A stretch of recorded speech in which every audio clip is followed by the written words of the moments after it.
தேவனால் கூடும். ஹல்லேலூயா. இத மனுஷனுக்கு ஆண்டவர்கிட்ட அடிக்கடி சொல்லிட்டே இருங்க. ஆண்டவரே, எந்த மனுஷனாலும் கூடாது, தேவனால் கூடும். வாக்கியத்தை சொல்லி இருக்கீங்க.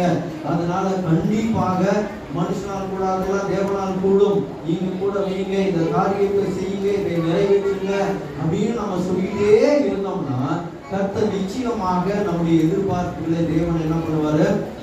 நிறைவேற்றுவார். ஹல்லேலூயா. இப்படி பார்த்தீங்கன்னா மனிதர்கள் சில நேரங்களில் நாம முயற்சி செய்கிறோம். சில வேலைக்காக, ஒரு நல்ல வேலைக்காக, ஒரு சில நல்ல காரியங்களுக்காக நாம முயற்சி செய்யறோம். ஆனா முயற்சியில நாம எல்லாருமே வெற்றி பெறுவதில்லை. சில காரியங்கள் தோல்வியிலே முடிந்து விடுகிறது. ஆனால் நாம் தேவனை சார்ந்து கொள்ளும் பொழுது, தேவன் காரியங்களை வாய்க்க செய்து விடுவார்.